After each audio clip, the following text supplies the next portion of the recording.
Good morning. Today we'll be reading our last chapter of The Chocolate Touch. So we had figured out the solution to our problem, or our second problem, which was that John needed to stop being so selfish and then his chocolate touch would go away. So we're going to find out now if his mother is back to normal because she had turned chocolate.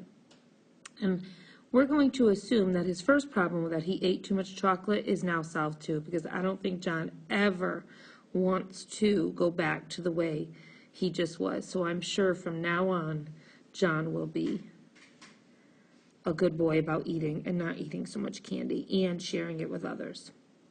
So chapter 12. The front door was open and John rushed into the living room where he had left his mother. She was not there now, but on the chair was a small, wet lace handkerchief. John ran into the dining room and onto the kitchen. As he came to the kitchen door, he heard the ring of silver against crockery. Then he saw a wonderful sight, his mother arranging the coffee things on a tray. He dashed into the kitchen and flung his arms around his mother's waist, sobbing and laughing with relief and joy. There, there, said Mrs. Midas, stroking the hair from John's forehead. You've had a very disturbing day, dear. And disturbing means upsetting. But in a few minutes, we're all going to have supper and everything will be fine again.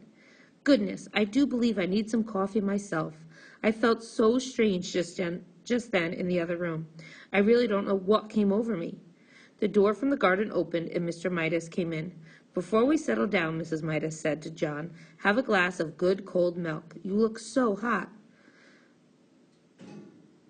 So they didn't know what had happened to her. Well, John thought, he certainly wouldn't scare them by telling them. He watched gratefully as his mother took a frosty blue jug from the refrigerator and poured from it a glassful of icy, creamy milk. Trembling with nervousness, John tilted the glass against his open mouth. And the word trembling we want to look at means shaking. So he was shaking. The liquid flowed in and down his throat and remained purely milky, deliciously milky, tasting of nothing but fresh, clean milk. After the first long, wonderful gulps, he suddenly recalled that he had not thanked the storekeeper for saving his mother. Mother, he said, may I go out for a minute? I'll be right back. All right, John, she said, but supper will be ready in 10 minutes. Don't keep us waiting. John ran briskly down the street until he came to the corner where he always turned right when he was going to Susan's house. There he turned left instead and started along the 2 blocks of unfamiliar street leading to the candy store.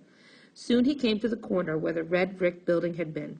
But there was no building and no store, and of course no storekeeper. In the corner lot there was nothing to be seen but a heap of rusty tin cans and broken bottles surrounding a signboard with new lettering that said, sold. So that is the end of our story. John's mom returned to normal and he got rid of his chocolate touch. So let's talk a little bit about our characters. So we had John Midas. He was our main character. Mom and Dad. His sister Mary Midas. Susan Buttercup.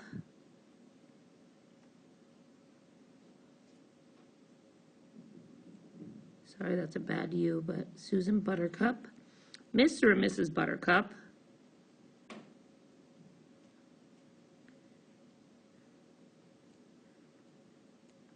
Miss Primrose, his teacher. Plimsoll, sorry, not Rose. Mrs. Quaver, the music teacher.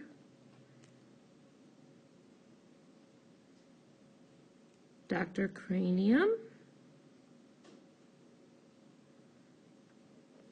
And the storekeeper, the owner of the store.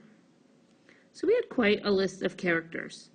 John Midas, the mom, dad, his sister Mary Midas, Susan Buttercup, Mr. and Mrs. Buttercup, Miss Plimsoll, the teacher, Mrs. Quaver, the music teacher, Dr. Cranium, and the storekeeper. We also had quite a few settings. So we had John's house,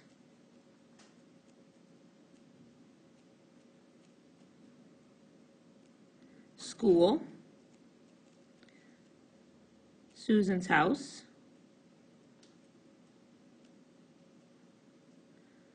the store where he got the candy, and the doctor's office.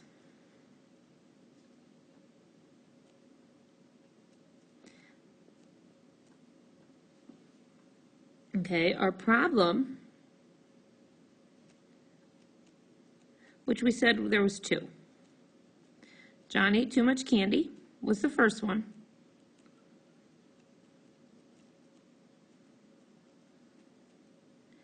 And then the main one was everything John touched turned to chocolate.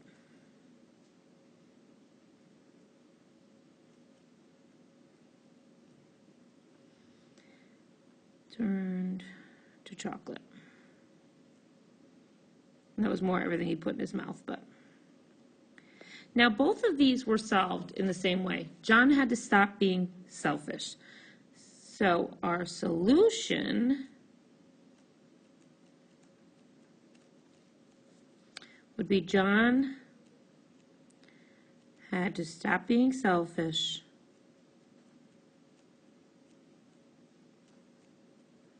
and think of others. And John really didn't realize that until his mother turned to chocolate. And then he was beyond upset. So John had to learn that you don't always want what you think in life. He always wanted candy and chocolate, and then he got that, and it wasn't what he wanted. So he had to stop being selfish and think of others to solve his problems. And I know that John will not want to eat as much candy and be selfish about it from now on, because he'd never want what happened to him to happen again. So you're now going to take a little test on this story. Make sure you look back into these slides, because it will help you, because answers are there in these slides to help you. Good luck.